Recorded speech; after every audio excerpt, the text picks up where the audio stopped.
And you're unique and you're you for a reason. So don't take the opinion of somebody else as gospel. Yeah. You need to realise that doesn't define you. That's just a moment. It's fine. We move on. And I think it takes a long while to get there. It does. Ready to go learn how to live healthier, wealthier and wiser as an artist in showbiz? Hey, I'm Lara Bianca Pilcher. I'm crazy about helping artists to live out their creative dreams and nurture themselves at the foundation of their creative career. I'm an artist, actor and showbiz educator with over 20 years in the arts and entertainment industry in London, Australia and now Atlanta, USA. I'm here to show you how to navigate this topsy-turvy world called showbiz and cover the secrets of success, unlocking the powerful artist you are. I've done it all. Performed and worked in TV, film and stage. Produced, directed, choreographed, toured and moved. Run a studio, cast shows, auditioned, self-tape, educated, navigated the press and critics, arts branding, marketing and all the hoo-ha, while maintaining a happy marriage with 2 gorgeous kids. And there will only be real talk here, friends. Think of this podcast as a masterclass in helping you build your creative career while also learning how to holistically navigate the artist life. This is the Healthy, Wealthy, Wise Artist Podcast. I'm here with this gorgeous Carole Stennett, who is a Western actress. She has starred in some incredible things. She's been Rachel Marin, is that right? In The Bodyguard, which is the best role, and Nala in The Lion King on West End. Which is super cool. So Thanks for having me, Lara. I wanted to ask you just about your journey and your life. And I mean, you seem to be constantly working, which is so rare and such a gift. So tell me about you as a creative in London. I tell you, I have to start from the beginning then, because my journey has been incredible. It has. I really, when I sometimes think back at how I started, where I am now, and as you said, I have been very fortunate, very blessed to kind of be constantly in shows. Yes. I've had some downtime. At the beginning, I started off as a community consultant. No way. For a diversity company years. It feels like a lifetime ago. Yeah. And I remember just not being happy there anymore. I was doing it because when you finish university, you need to get a job. My parents said you need to get a job. So that's what I did. But it was just a 9 to 5, having to get on the tube when it's in rush hour, smelly arms, all of that. It wasn't for me, but it's what you do. And I remember one day being at my desk and reading the Voice newspaper, and it had an open audition for The Lion King. And I was like, oh, imagine if I could be in The Lion King. Are you serious? It really is. But I just thought, you know what, there's no point. I've not got any experience. I did A-level drama, but I didn't think, because I hadn't gone and done performing arts at university, I did mass communications and film studies because I wanted to be a film director. So how I ended up as a community consultant, I don't actually know. But yeah, so I just thought, you know what, there's no point in me going because I don't have experience. But then something in my head said, you know what, I don't want to reach 55 and think, what if only. So I thought, I'm going to go for it. I'm just going to go ahead, sing a song, see what happens. Brave. It was you just went and sang a song. Yeah, so I went in, sang my song, and they were like, okay, fine. And they gave me some material to learn. Yeah. It was Shenzi at the time. So and went back and I learnt it, went back in, and I'm like, okay, fine. But I didn't get the job. I think they said something along the lines of that no one was leaving that year, or I didn't understand musical theatre and how it works really. So I don't know if it was for the actual part of Shenzi, or if it was for a swing, or if it was for ensemble. I wasn't sure. But anyhow, I didn't get it. Thought nothing else of it. Which probably makes us all go fuel, because all the drama grads are there going, hey, I've done my 3 years. Who's this girl once again? So I thought no more about it, went back to my day job, and I feel like it was about a month or 2 later, I got a call asking me if I'd be interested in auditioning for the French version of the show. Whoa. Because they had, at Disneyland Paris, they had a condensed version of The Lion King. So I was like, yeah, okay. So I went over to Paris. I auditioned. I didn't get it. They told me to go away and work on my dancing because, I mean, I can, you go into a proper party left and right, that's fine. But in terms of choreography and learning moves just like that, I was a bit, what the heck's going on here? So, so I went away and did that. And did you go and do class? I did. I started doing classes, went to Pineapple Studios. So I learned a bit of ballet, and I was like, what's going on I'm going to work hard at this because I'm going to be a Lion King. one day I'll make it. And then they called me back again about maybe 6 months later. They called me back for the French version again, and I went in and sang, did a bit of movement, and then I'll never forget it was myself just sitting on a chair in front of about, I think, 4 or 5 people on the panel, and they were like, okay, so this job is obviously based in France, and how would you feel about moving to France? Would that be an issue for you? And I was like, no, I'd love to. It'd be a great experience. I'd love to learn more about the culture, blah blah blah. And I'm like, okay, we'd like to offer you the job. Just like that. So I was like, really? Because I thought it was a no. But then I should have known that the fact they were sitting down and asking me all these questions about how easy it would be for me to move. And they were like, yeah, no, we would like to offer you the job. So I was like, thank you. And I was so shocked. I didn't even ask them about pay. I didn't ask them about when I would be starting. How much am I going to get paid for this? Do you know? I didn't ask them anything. I literally just went home and handed in my resignation. Wow. Didn't ask them anything. So in hindsight, that was a bit crazy. But that's so cool. Yes. What a cool story. I mean, that's unique. That was God. I can't say it's anything else, because the way it just kind of panned out, and I learned on the job. So when I started then, I made some amazing friends who I'm still close with right now. Yeah. And they were the ones who told me, you need to get yourself an accountant, you need to get an agent, you need to start doing classes, you need to. Wow. And that's how I learned, by being in the environment and just being around the right people. A bachelor of doing it. and so since that was 2006, I was meant to be there for 8 months. I ended up staying for 18 because I was having such a good time, and I just kept renewing my contract. I'll get on the tube with smelly armpits for that job. And I just thought, it's time for me to go back to London and see if I can do this full time when I get back. And since 2006 to now, I'm still working. So it's just incredible. It's like so when did you? What were you playing in Paris? What character? So I was playing Nala. You were playing Nala. Yes, okay. But it was slightly different because it was a condensed version. Each show was 30 minutes, and you do 2 or 3 shows a day. Right. And it was a half an hour show. Half an hour show. So you had 3 of each character. Wow. So there were 3 Nalas, 3 Scars, 3 Rafikis, and 3 Simbas. So it's just the 4 main characters, and then the dancers who would make it look amazing. Yes. And it was you know what? To this day, it was one of the best shows I've ever done, and I think it's partly because I learned so much while I was doing it. But as I said, I have so many happy memories being there, and it's how I learned this industry, I guess. I remember you telling me a story when I first met you in London years ago, and I was just like, jaw on the ground, like, this just does not happen. Seriously. But then what happened from there? What happened after Lion King? Because that's been running for the most ridiculous long amount of time. Do you know how long it's been running? So the West End production has been running, this year's 20 years. 20, I thought so. I was going to say it's 20, isn't it? Yes. So that's crazy. How many years into that 20-year run were you doing? I joined the West End production in 2010.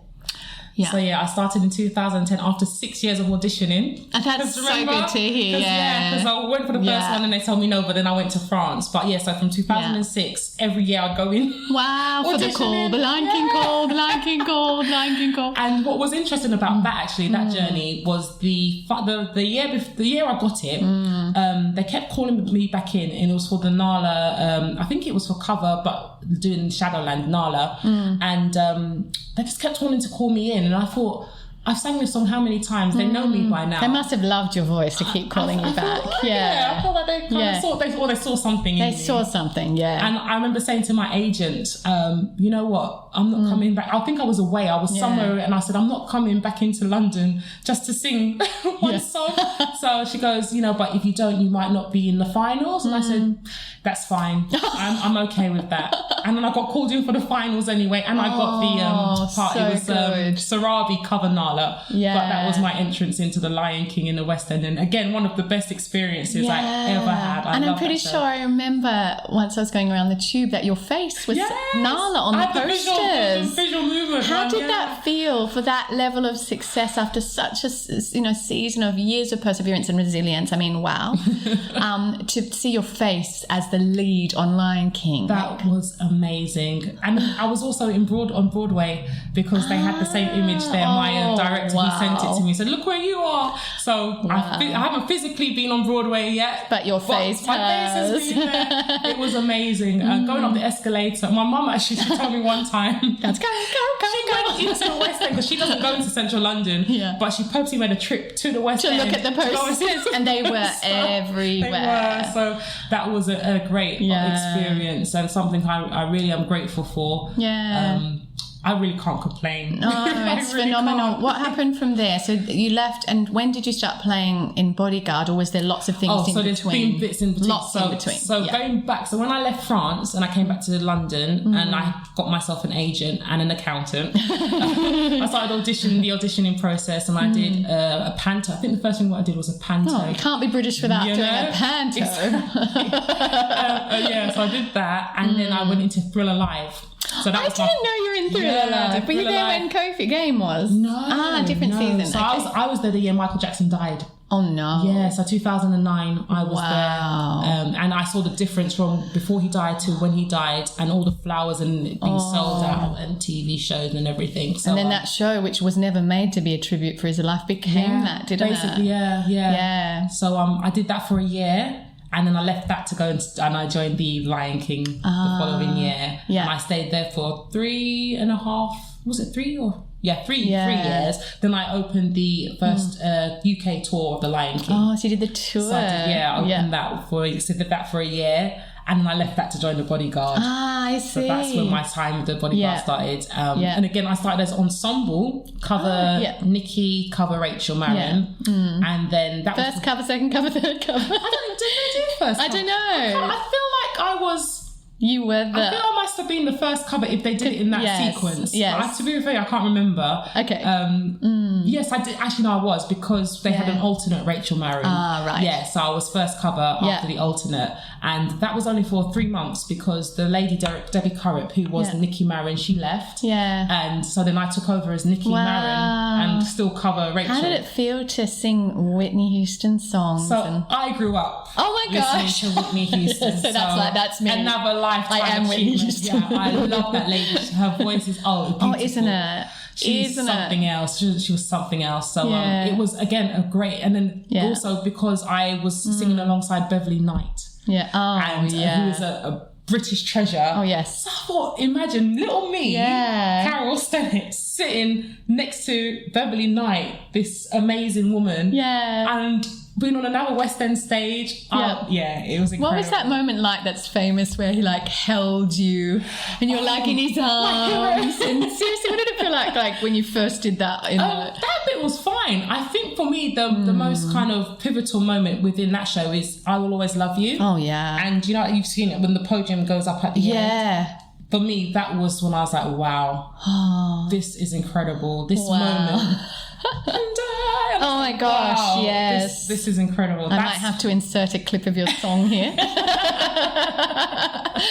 My gosh, and you cannot get that sing wrong because it's a famous song and we know what the lyrics are. It's not about you. You can embellish it a little, I guess. Yeah. But as you said, it's so iconic. Yeah. You have to stay true to what it is. And you don't really need to do too much to it because it's Whitney Houston. Stunning. It's the most stunning thing.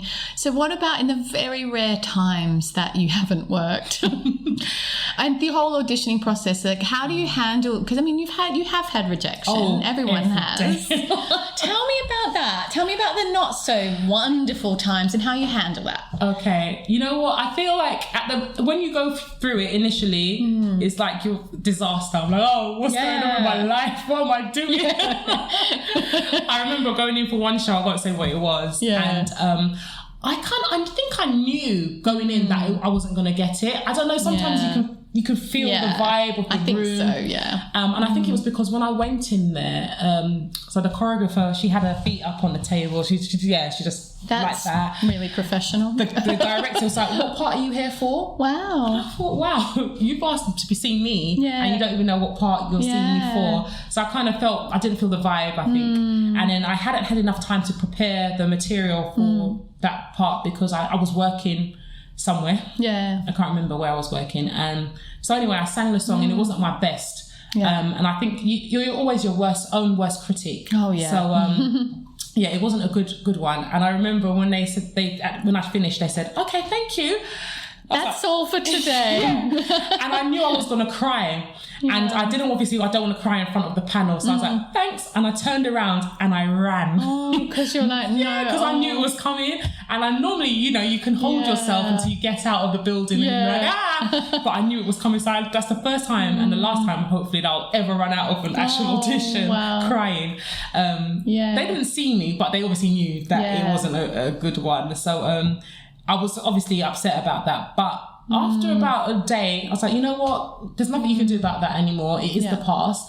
And it's not a reflection of you. Yeah. It's just you weren't right for that particular part. Yeah. And that's fine. You can't be right for everything. And you're unique and you're you for a reason. So don't take the opinion of somebody else as gospel. Yeah. You need to realise that doesn't define you. That's just a moment. It's fine. Yeah. We move on. And I think it takes a long while to get there. It does, yeah. But I've really learned over the years of having no's.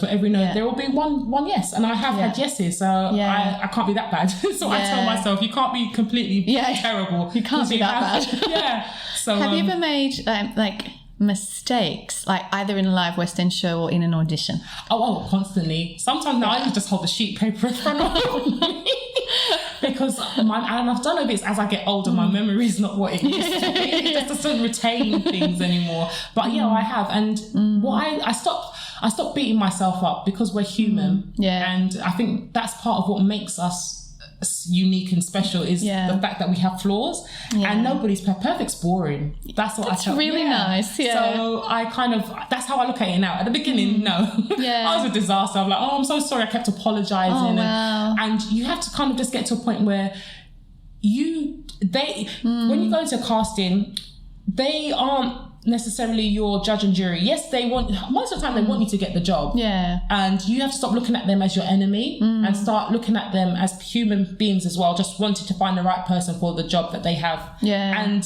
once you start looking at it like that, it's, I don't know, it makes it easier to not be so hard on yourself. Yeah.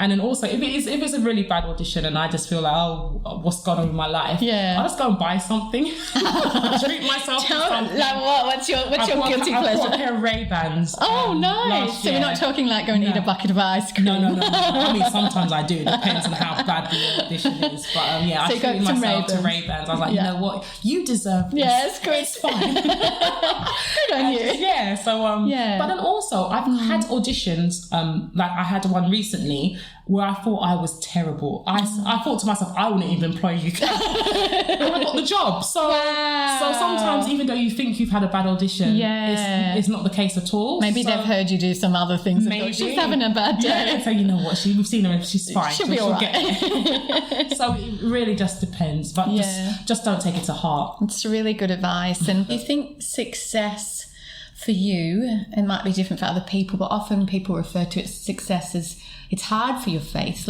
And I'm not hearing that necessarily, but has success made it harder? It's made it harder maybe in terms of... No, it hasn't made it harder. It's made it maybe a bit... not tricky. I don't want to use that word because I feel like it's helped me to decide what types of jobs I want to go for. Yeah.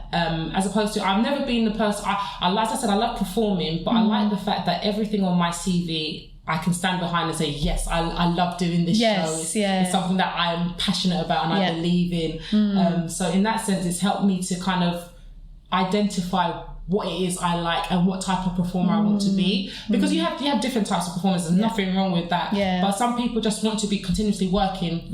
Whether they like the show or not. Exactly. And I like the fact that every project that I've been involved in, I've actually wanted to be in, and I feel like even now going forward, when I'm presented with something, if I don't like that the storyline or I'm not really passionate about it, I'm in a position where I can say thank you, but no, I think instead of that's all, Carole, it's like that's all, guys. So I think in terms of my faith or in terms of it kind of gives me a kind of direction of what type of performer I want to be. So I don't know if it's harder. It just helps me to choose So you have turned down roles? Yeah. So most of the time when I've turned down a role, to be honest, that's because it's clashed with something else. Yeah, not like, I desperately need a job right now. What do you do between, like, do you have betweens? You said you did. I do, occasionally. Do you have another skill? I'm a hustler. How do you make money? So there's so many different ways. So I still do session singing sometimes. Good, yeah. I sing with different function bands. Is that weird when you're like on West End and then you do a little gig somewhere? I like it because I feel like it just helps you to hone in your craft. That's good. And it helps you to just keep getting that audience participation and just working on different skills. Because I find, because I've been primarily in musical theatre, it's one way of singing. Yes, and true, it's nice to kind of, I like jazz, I like soul, so it kind of just gives me that opportunity to explore. Try something else. So I like that. What else have I done since I've not been? You don't make coffee, clearly. No, I've worked at a couple of performing arts schools as well as a singing teacher. Good, what else have I done? I recently got my chaperone license. Wow, Mama Stennett backstage helping all the kids. So that's another great. So it's always about being creative and working out how I can do things that can also keep me free for auditions, but obviously pay bills. And then I just do acting classes or dance classes. Keep yourself going. To kind of, and live life. Try to socialise as well, so I can see, I hardly ever see friends. Speaking of that, is that a hard work-life balance in the West End for you? When it's in the West End, it's slightly different because I live in London. It's easier for me to make events and things because I can either go before a show or after a show. When it's a tour, I kind of, I miss certain weddings or parties and things, which is a bit of a disaster sometimes because I love family and I love friends. So that can be hard, but I love being in the West End because, as I said, I can go home, see our family, have a life kind of. So I prefer that. I think I would definitely prefer that too because I'm married and I just wouldn't want to be away. Is it all your agent when it comes to work? Or do you put a lot of effort into getting jobs? I feel like I should do more. But sometimes I get a bit, not lazy, but I do depend on my agent a lot of the time.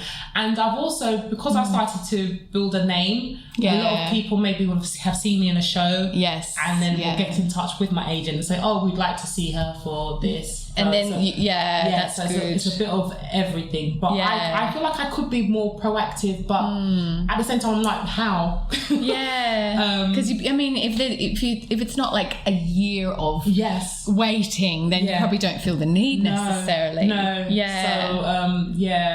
I'm proactive when it comes to function bands, things like that. I'll do that myself. But when it comes to West End or musicals, you've got people working for you. Like, you want to be seen for this? You want to see you for that. So, do you feel like it's this funny expression that we all use in the industry? Do you feel like you've made it?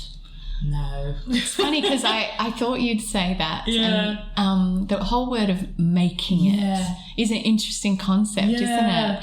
Like, yes, I think you could say you've been successful, but what do you think it means to make it? For me, I feel if you've made it, it kind of feels like you're complete. You've got to the pinnacle, or you've done what you need to do to rest, kind of. And I always feel, for me, as soon as I get comfortable in something, it's time for me to move on to the next thing. And the fact that I still feel like that, it feels like I haven't made it yet, or it makes me feel like there's still more. There's more. I made it in terms of my West End goals because I always wanted to play Nala in the West End, and I've done that. So in that sense, I've made it, and everything else is a bonus, I guess, in that sense. But I don't feel like I've made it. It's so funny because it seems like that. There's this great expression I heard recently: I don't want to make it, I just want to make. I just want to be doing. I want to be creating, I want to be doing. And I think that's a really good thing. So you were talking a bit about your support network. How important is your support network? It's so important. I think that's what keeps you grounded. It's what keeps you humble. Especially my immediate family, one of my sisters in particular, she keeps me in check. I've never had a big head, I don't think. Anyway. You don't seem to have a big head. But if I ever kind of say, I'm going to be doing this or something like that, she'll be like, calm down. I saw you on the tube anyway. Whatever. Yeah, and do you think she actually feels like that? I think she's proud. She's proud. I think they're all proud of me and the fact that I'm achieving what I've gone out there and I've achieved what I want. But at the same time, I'm not saving lives, I guess. Yeah. So it's like, take a chill pill, it's all good. Just calm down. So I think it's so important to have people around you just to keep you in check with reality. Yeah. Just to know, yes, it's good to do what you love to do. Yeah. But it's not the be all or end all. There's other things in life, and I think it keeps you grounded to kind of remember that you're not above anyone. So that's chill. It's true, and it's funny because there's always someone above you anyway. Yeah. It's like, this is a different question, just sort of different slant for a second. But how do you handle difficult people or directors that you work with? I mean, there's difficult people. We know that. Yeah.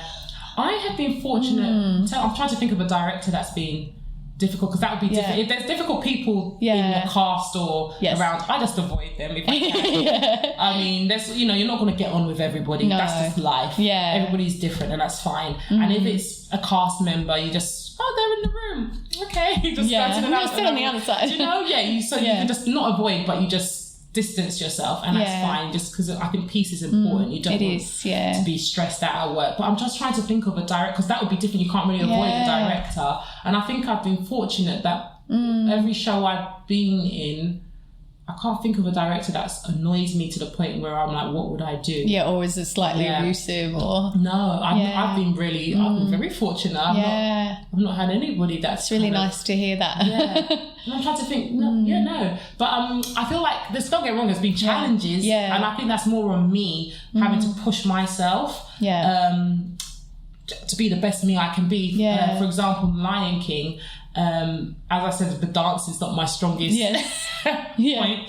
And I had to really discipline myself to train and to get physically fit. Yes. And to be the best Nala I could be rather than trying to compare to anybody else. Yeah. But for me, I always think that people who come to see a show, regardless of West End or wherever, they're paying money, and if they're paying a certain amount of money, they should get a certain kind of show in return. Absolutely, So I felt for myself, I can't give them a half performance. I need to give my best performance every time I go on that stage. Yeah. So I think I would beat myself up and say, come on, you can do better than that. What are you doing? So I think I would be hard on myself in that sense. But a director, It's really nice to hear that. Do you have like any little ritual you do? Like, do you get nervous still? Yes. I get nervous when people I know are watching.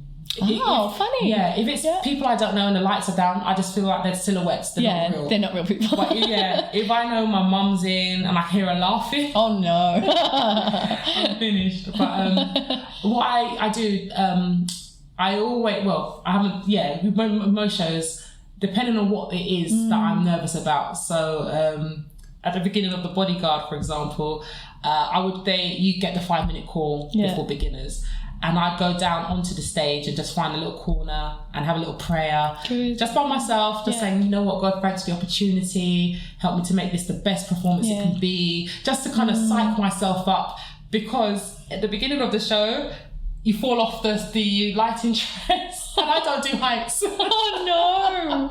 So I remember that now. I forgot about that. So to psych myself up for that, I kind of had to get into the right mind set and just be like, there's a reason why you're doing this. Wow! You can do it. I can do all things through Christ who strengthens me. Oh my God! So I go through that, and I'd just talk myself through it and say, you got this, you can do this. I really like that. Your self-talk sounds really healthy. I have to really constantly talk to myself, just because I can get into my own head and I can talk myself out of things and be like, you're going to fall. No, you're not going to fall. Well, you are, but you're going to get caught, so it's fine. Yeah. But and get yourself into a panic. Yeah. And then obviously that's the start of a show. And once you start, you don't stop. Especially as Rachel Marin, you're constantly. Yeah, you're on every scene. Yeah. So I'm like, I've got to keep going. Yeah. So I have to get myself in the right headspace to do a show. Yeah. What about how do you maintain your health and your physicality and your voice and just all of that? Because obviously you are your instrument. Yeah. Water, keep hydrated, definitely.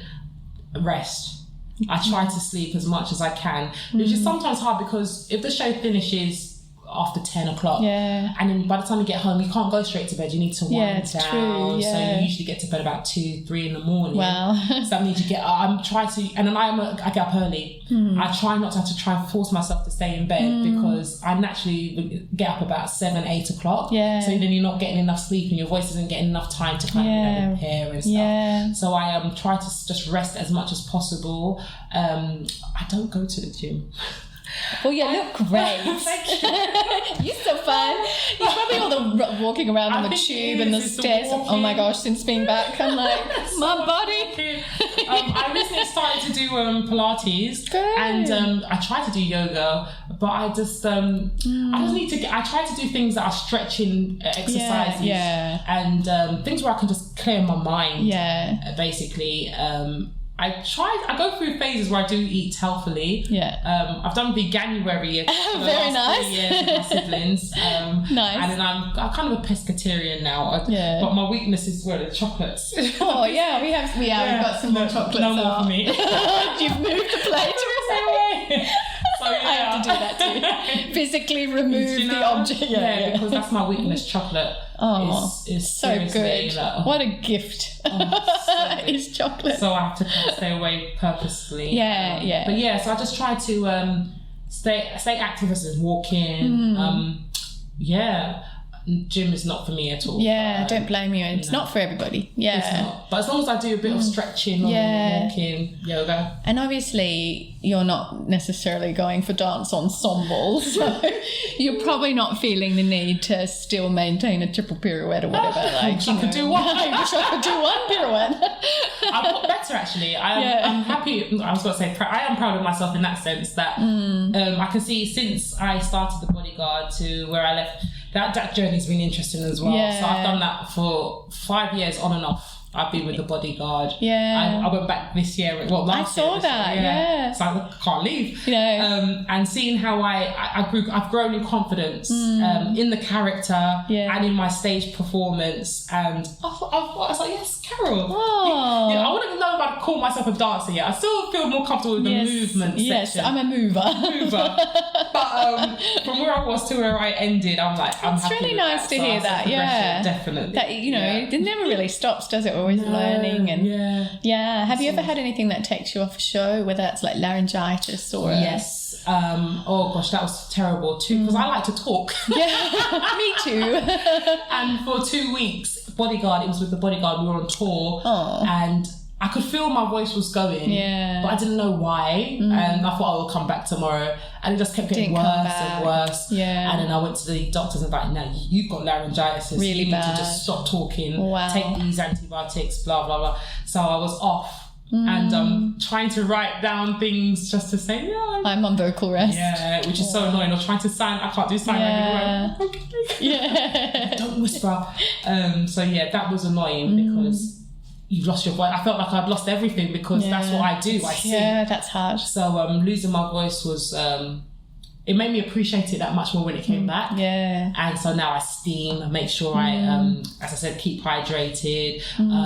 Also, I get acid reflux. So I try to not have spicy foods anymore. The doctor told me not to eat after 8:30, which doesn't really hard, especially with your lifestyle, because you finish a show, I'm hungry after the show. Yeah. So if I do eat, I make sure I don't go to bed straight away. Yes, yeah. So I just try. You're doing all the right things. Yeah, I'm trying my best. When I'm not in a show, I kind of fall out of these habits. So this is the problem. Yeah, I'm on my own schedule. So it's so easy. Cool. So just to close, like, what advice, encouragement from your journey of Carole's journey? What is the thing that you sort of feels the message of your heart for, somebody else that you could encourage? For me, and it would be regardless of what your industry is, regardless of what you do, I'd say trust God and put Him first. Yeah. Because when you do that, I tell you, the doors just open. And as I said, the way my career started, I can't say it's an accident. It really was God ordained. That's how I see it. Yeah. And He's been constantly faithful, because there's been so many times, as I said, when I've had my downtime, I'm like, oh my gosh, I've got a job next. What's happening next? And like, that feeling of fear, because you don't know how you're going to pay your next bill or whatever. And there's been so many times like, I'm going to quit, I'm just going to go and find another career path and do something else. and then I'll get a job. Yeah. And I'm like, oh, okay, good, thanks. Yeah. So this is where I'm meant to be. Yeah. Okay. So I would say trust, have faith, and even when you can't see, just step out in faith and trust that he has got your back. And I could just say he really has got mine, because there's been so many times. And also say what you want as well. Be specific in what you want, because this year I was like, okay, I've done the touring thing. I want to be back in my house. I just want to be in London with my family. Let me get a job in London. And I have. So that's good. So just trust him. Be specific. And, be specific about what you want. And patient as well. And also just don't look at what other people are doing. Just focus on your journey, because especially with this social media, this world of social media, it's scary. It'll make you feel like you're not achieving anything when you look at what other people are doing. Don't watch them. Do your own, walk your own path. That's so powerful and so true. So I thank you so much. No, thank you. I love chatting to you. Phew, today's masterclass is done. I love reaching back and saying I've done this and helping you learn the easy way. If you want more, head to larabiancapilcher.com for show notes, links, freebies, my blog, coaching and courses, and you can also head to my socials, Lara Bianca Pilcher on Instagram and Facebook. I'm also on Twitter and Pinterest. Thanks again for listening. Please leave a review on Apple Podcasts. That would mean the world to me, and I'll give you a shout out. And of course, keep on living the healthy, wealthy, wise artist living towards your dream life. Bye, friends. P.S. Shout out to my hottie hubby, Andrew Pilcher, who does all the editing on this podcast.